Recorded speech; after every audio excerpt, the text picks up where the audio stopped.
नमस्कार बंधुरा आज के आमी तेलेर पिठे बानिये देखाबो।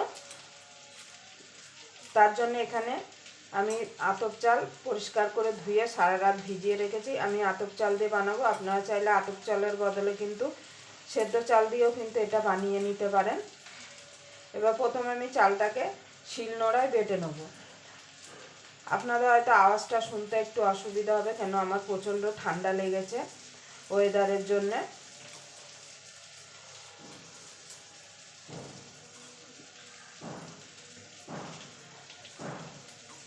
চলুন আমি চালটা বেটে নিয়ে আসি। আমি শিলনোড়ায় বাটছি, আপনারা চাইলে কিন্তু মিক্সিতেও এটা পেস্ট করে নিতে পারেন। দেখুন বন্ধুরা আমি চালটা বেটে নিয়েছি। একটু দানা দানা থাকলে কোনো অসুবিধা হবে না। এবার চালটাকে আমি একটা বোলের মধ্যে নিয়ে নেব, পিটুলিটা।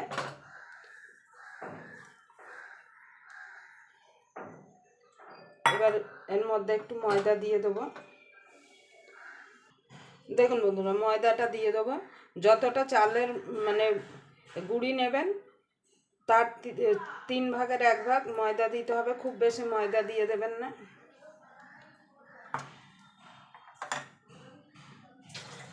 এবার দিয়ে দেবো 3 চামচ সুজি। সুজিটা অবশ্যই ভিজিয়ে রাখবেন আগের থেকে, না হলে যদি এমনি শুকনো সুজি দেন তাহলে কিন্তু মুখে লাগবে। দিয়ে দেবো সামান্য একটু নুন। মা ঠাকুমা দিদা ওরা বলে যে যে কোনো মিষ্টি জিনিসে নুন দিলে খেতে ভালো লাগে।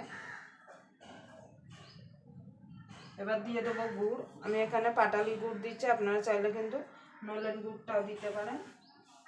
মিষ্টিটা আপনাদের স্বাদ মতো দেবেন। এবার ভালো করে মেখে নেবো। আমি হাত দিয়েই মাখছি।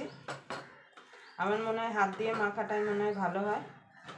আপনাদের যদি ভিডিওটা দেখে যদি ভালো লাগে তাহলে অবশ্যই একটা লাইক করে দেবেন, আর চ্যানেলটা সাবস্ক্রাইব করে নেবেন, আর পাশের বেল আইকনটা অবশ্যই বাজিয়ে দেবেন আমি যখন কোনো নিত্য নতুন রেসিপি আপলোড করব সবার আগে পাওয়ার জন্য। চলুন আমি ভালো করে মেখে নিই।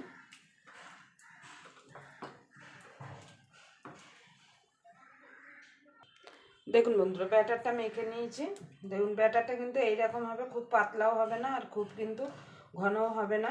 পাতলা হলে কিন্তু পিঠেগুলো উঠবে না, আর বেশি যদি ঘন হয়ে যায় তাহলে কিন্তু পিঠেগুলো কাঁচা থাকবে। এবার এটা সাইডে রেখে ভাজার জন্য তেল বসিয়ে দেবো। এখন তো শীত পড়ে গেছে, শীতে কিন্তু সকলের বাড়িতেই কিন্তু নানা রকম পিঠে হয়ে থাকে।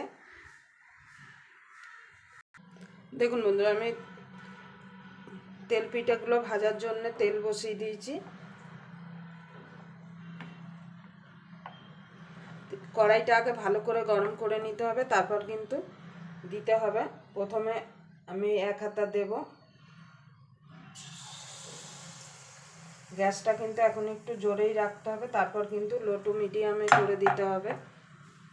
আপনি থেকে কিন্তু উপর দিকে ভেসে আসবে।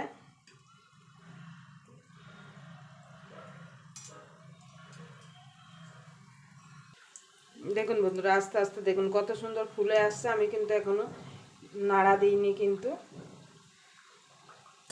জালটা কিন্তু ঠিক মতো দিতে হবে। দেখুন আস্তে আস্তে উঠে আসবে। দেখুন বন্ধু কত সুন্দর আপনা থেকেই উঠে এসছে। এবার উল্টে দেবো। দেখুন উপরটা দেখুন কত সুন্দর জালি হয়েছে। এবার গ্যাসটা আমি লো টু মিডিয়ামে করে দেব। এই পিঠার কিন্তু জালটাই কিন্তু সবথেকে মেন। এবার আমি এপুট ওপুট করে ভেজে তুলে নেব। দেখুন বন্ধুরা কত সুন্দর হয়েছে। এইভাবে আমি আর 1 হাতা দিয়ে দেবো, আর যতবার দেবেন ততবার কিন্তু একটু গোলাটা নেড়ে নিয়ে দিতে হবে।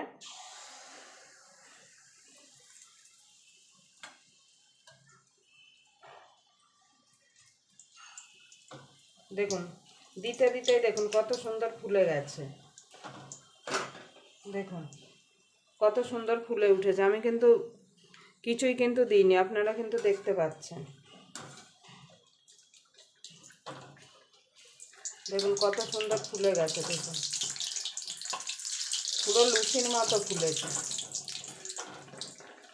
এইভাবে আমি সব তেলের পিঠেগুলো ভেজে নেব। দেখুন বন্ধুরা, আর একটা দিয়ে দেখাচ্ছি।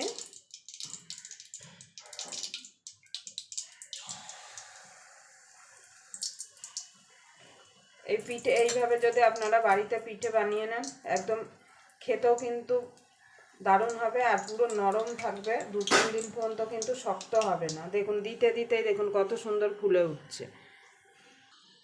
দেখুন বন্ধুরা, সব পিঠেগুলো ভেজে নিয়েছে, দেখুন কত সুন্দর হয়েছে, দেখুন কতটা নরম। দেখুন